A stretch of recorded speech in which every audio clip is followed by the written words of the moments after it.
tahun yang ke-11.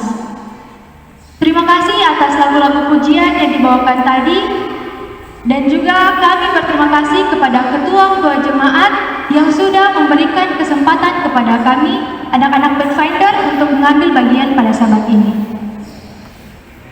Judul khotbah saya pada sabat ini adalah Aku Akan Pergi.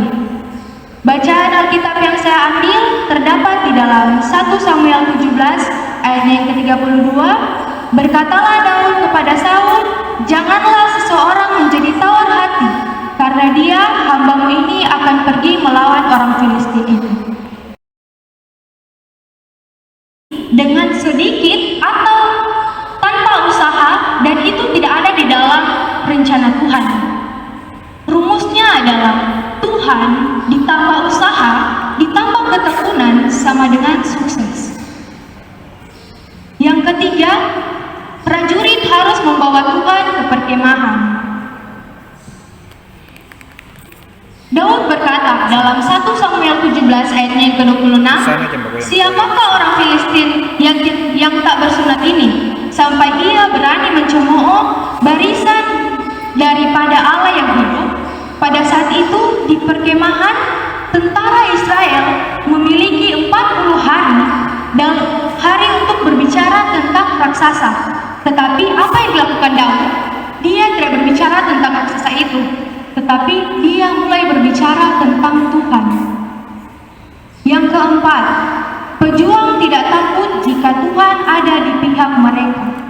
Di dalam 1 Samuel 26, lalu berkatalah Daud kepada orang-orang yang berdiri di dekatnya, apakah yang dia lakukan? Apakah yang akan dia lakukan kepada orang yang mengalahkan orang Filistin itu dan yang menghindari cemooh dari Israel? Siapakah orang Filistin yang tak bersunat ini sampai ia berani mencemooh barisan daripada Allah yang hidup? Kita lihat juga di dalam 1 Samuel 17 ayatnya yang ke-32, berkatalah Daud kepada Saul, janganlah seseorang menjadi tawar hati karena dia, hambamu ini akan pergi melawan orang Filistin itu. Jadi di sini Daud, dia tidak takut akan Goliat karena dia yakin bahwa Tuhan akan selalu bersama dia. Yang kelima, prajurit ketika dia pergi atas nama Tuhan dan tidak mendengar suara-suara negatif. Kita bisa lihat di dalam 1 Samuel 17 ayat 33 dan 37. Di situ Daud tidak mengatakan saya pikir dia akan membebaskan saya, tetapi dia bilang dia akan membebaskanku. Daud yakin bahwa dia akan menang. Yang keenam, prajurit mengisi mulutnya dengan Tuhan dan firman. Mari kita lihat apa yang Daud katakan tentang Tuhan dalam percakapan dengan Goliat. Aku mendatangi engkau dengan nama Tuhan semesta alam, Allah segala barisan Israel yang kutantang itu. Hari ini juga Tuhan akan menyerahkan engkau ke dalam tanganku, dan aku akan mengalahkan engkau dan memenggal kepalamu dari tubuhmu. Hari ini juga aku akan memberikan mayatmu dan mayat tentara orang Filistin kepada burung-burung di udara dan kepada binatang-binatang liar, supaya seluruh bumi tahu bahwa Israel mempunyai Allah, dan supaya segenap jemaah ini tahu bahwa Tuhan menyelamatkan bukan dengan pedang dan bukan dengan lembing, sebab di tangan Tuhanlah pertempuran, dan Ia pun menyerahkan kamu ke dalam tangan-Mu. Mulut Daud di situ, mulut Daud penuh dengan kata Tuhan. Tuhan disebutkannya 6 kali dalam percakapan dia dan Goliat. Yang ketujuh, prajurit tidak berani dengan kejahatan, dia memenggal kepalanya.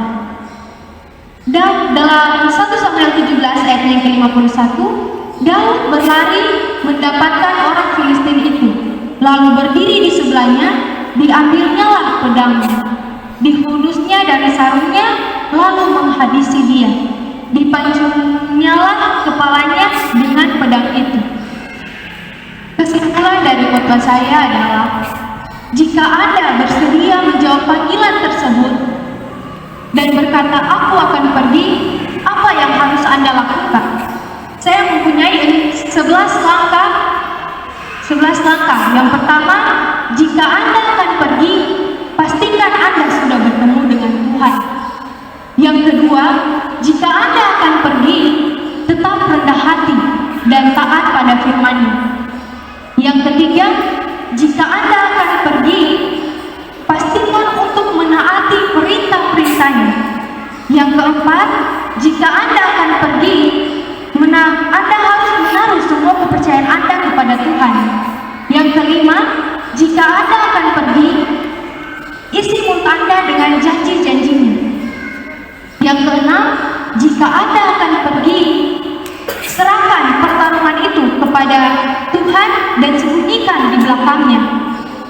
Yang ketujuh, jika Anda akan pergi, ikut instruksinya ke tujuan. Yang kedelapan, jika Anda akan pergi, belajarlah untuk mendengar suaranya.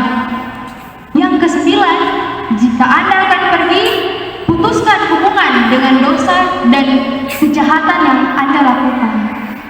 Yang kesepuluh, jika Anda akan pergi, sadarilah bahwa kemenangan datang dari Tuhan, bukan dari kekuatan kita sendiri. Yang ke-11, yang terakhir, jika Anda akan pergi, jangan buang waktu dan bangun sekarang. Sebelum